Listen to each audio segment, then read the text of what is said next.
আসসালামু আলাইকুম। ভালোবাসার রান্না করে সবাইকে স্বাগত। কেমন আছেন আপুরা ভাইয়ারা? আজকের আমি একটা নতুন আইটেমের ডিম বোনা করেছি। এই ডিম বোনাটা করলে না খেতে অসাধারণ লাগে। তার জন্য আমি প্রথমে একটা সুন্দর করে কড়াই ধুয়ে নিয়েছি, তার মধ্যে তেল দিয়ে দিলাম। তেলের সাথে তেলটা গরম হওয়ার সাথে সাথে হলুদ দিয়ে দিলাম আর লবণ দিয়ে দিলাম। তারপর আমি ডিমগুলো কেটে রেখেছিলাম আগে থেকে, সেই ডিমগুলো দিয়ে দিলাম। হলুদ আর লবণগুলো আগে থেকে দেওয়ার কারণ কি জানেন? ডিমগুলোর কালারগুলো আরও সুন্দর হয়। হাতে মেখে যদি কাঁচা হলুদ আর লবণ মেখে দিলে ডিমগুলো অতটা সুন্দর কালার হয় না। কালারফুল করার জন্য এইভাবেই ডিমগুলো দিতে হয়। তারপর আবার ডিমগুলো লাগেও না, আবার ছেটেও না। আপনাদের দুইটা টিপস শিখিয়ে দিলাম, কেমন তাই না? এরকম ডিম বোনার ক্ষেত্রে সবসময় হলুদ আর লবণটা তেলের আগে ছেড়ে দেবেন, দেখবেন ভালো লাগে, কালারটাও অনেক সুন্দর আসে আর তাড়াতাড়ি ভাজাও হয়ে যায়। যখন এই ডিমগুলো আমার ভাজা হয়ে গেছে, এক পিঠ আমি উল্টিয়ে অন্য পিঠ দিয়ে দিলাম। তারপর এখন আমি পেঁয়াজ কুচি, কাঁচামরিচ কুচি আর টমেটো কুচি এবং আদা রসুন পেস্ট দিয়ে দিলাম। তার সাথে আবার একটু জিরা পেস্টও দিয়ে দিলাম। এখন আমি আস্তে আস্তে আস্তে করে ভাজি করে নিচ্ছি, সাথে সাথে যেন পেঁয়াজ টমেটো এগুলো যেন আস্তে আস্তে সেদ্ধ হয়ে যায়।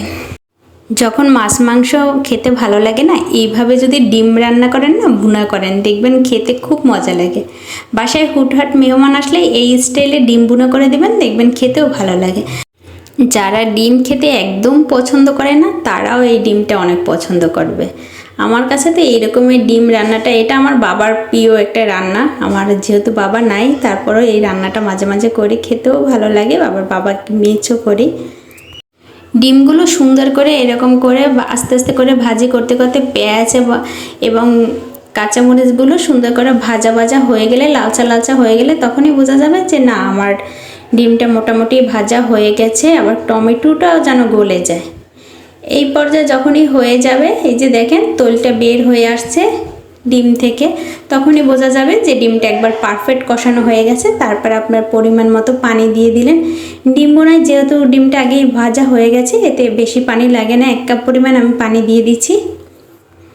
তারপর ডিমটা যখনই ফুটে উঠবে, তারপর তার সাথে একটু ফ্লেভারের জন্য ধনিয়া পাতা দিলাম। আমার কাছে ধনিয়া পাতাটা খেতে খুব ভালো লাগে, তাই সব তরকারিতেই আমি ধনিয়া পাতাটা ব্যবহার করি। এখন আমি সুন্দর করে ধনিয়া পাতাটা দেওয়া হয়ে গেছে। তারপর একটু ঝোলটা কমিয়ে গেলেই আমি নামিয়ে নেব। এই ডিমটা কিন্তু পোলাওর সাথেও খুব ভালো যায়। আমি মাঝে মাঝে পোলাওর সাথে এই রকমের ডিমটা বোনা করে খাই, খেতেও ভালো লাগে। আপনারাও ট্রাই করে দেখতে পারেন।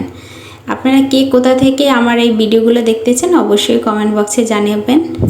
আর আমার প্রত্যেকটা ভিডিও আপনারা সবাই সময় নষ্ট করে আমার ভিডিওগুলো দেখেন, এই জন্য আপনাদেরকে সবাইকে অসংখ্য ধন্যবাদ। আর আমাকে সুন্দর সাপোর্ট করার জন্য, মিষ্টি মিষ্টি কমেন্ট করার জন্য সবাইকে অসংখ্য ধন্যবাদ। সবাই ভালো থাকেন, সুস্থ থাকেন। আসসালামু আলাইকুম।